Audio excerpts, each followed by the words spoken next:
बिस्मिल्लाहिर्रहमानिर्रहीम। अस्सलाम वालेकुम। आज मैं एक बड़ी दिलचस्प मज़मून है उस पर बात करूँगा। हमारे यहाँ बहुत से बच्चे ऐसे हैं और उनके वालिदैन की ख्वाहिश होती है कि हमारे बच्चों का कद लंबा नहीं हो रहा और वो बड़े परेशान होते हैं, फिर वो डॉक्टर से पास जाते हैं। तो मैं कुछ टिप्स देने लगा हूँ आपको। पहली बात तो ये याद रखें कि 70% जो हमारी हाइट है कि हमने कितने फुट का होना है, इसका फ़ैसला जो है वो हमारी जीन्स करती हैं कि हमारे अब्बा का कद कितना है, हमारे दादा का कद कितना है, अम्मी का। तो जेनेटिक्स में अगर हमारे कद बड़े हैं तो फिर हमारा कद भी बड़ा होगा। तो 70% तक का तो ताल्लुक़ जेनेटिक्स से ताल्लुक़ है। फिर इसी तरह कुछ ताल्लुक़ कौमों से भी होता है। मिसाल के तौर पे जो यूरोपियंस हैं उनके कद लंबे होते हैं, एशियन के कद छोटे होते हैं। ये तो वो चीज़ें जिनको आप चेंज नहीं कर सकते। अच्छा, एक और बड़ी इम्पॉर्टेंट चीज़ है जिसके बारे में लोगों को गलतफहमी है, और वो ये है कि याद रखिएगा कि जो कद है ये 18-19 साल की उम्र तक बढ़ सकता है, मैक्सिमम 20 साल तक। इसकी उम्र के बाद नहीं बढ़ता। हमारे यहाँ बहुत से लोग उल्टे सीधे वीडियोस बनाते हैं और वो इश्तिहार लगा रहे होते हैं कि 25 साल की उम्र में कद बढ़ा रहे हैं तो 4 इंच कद बढ़। ये सारा bullshit, it's all wrong, rubbish. क्योंकि हमारी जो हड्डियाँ होती हैं उनमें ग्रो करने का जो अमल होता है, उसमें ग्रोथ प्लेट होती है जो जुड़ चुकी होती है मैक्सिमम 18 साल की उम्र तक। 19 कुछ लोगों में आगे पीछे हो सकता है। अब जो लोग, जो बच्चे हैं और वाकई वो चाहते हैं कि मैक्सिमम उनकी ग्रोथ हो सके, यानी वो जो 30% है उसमें क्या क्या करें ताकि कहीं ऐसा ना हो कि जो उनकी नॉर्मल ग्रोथ है उससे भी कम रह जाए। तो 3 चीज़ें हैं वो याद रखिएगा।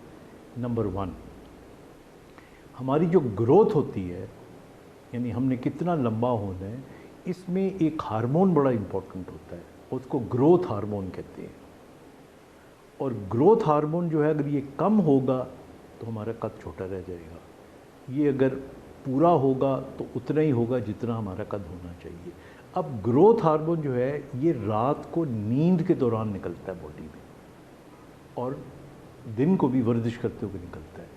तो एक चीज़ तो ज़हन में ये याद रखिए कि नींद आपकी अच्छी होनी चाहिए। जो बच्चे देर तक जागते रहते हैं, जो बच्चे देर तक फिल्में देखते रहते हैं, फ़ोन देखते रहते हैं, फिर सुबह जल्दी उठ जाती हैं, उनकी नींद ख़राब होती है, ग्रोथ हार्मोन कम होगा तो आप छोटे रह जाएंगे।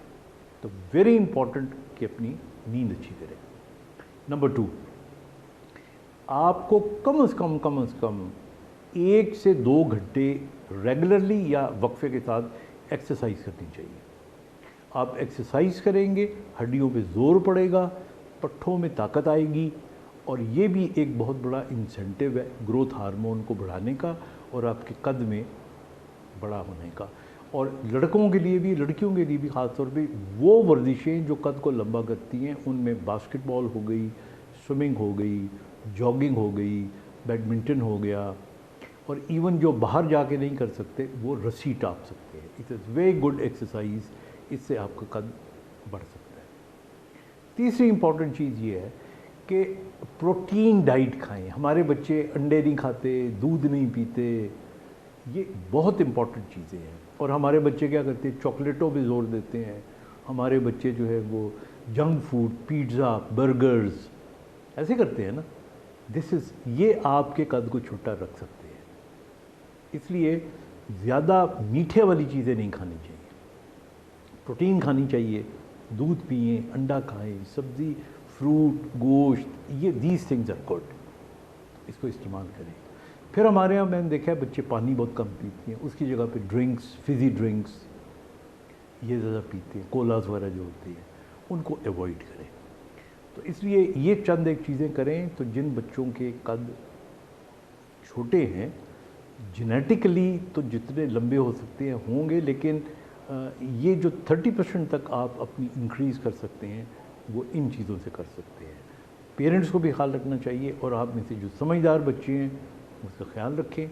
अपना ख्याल रखिए। खुदा हाफ़िज़।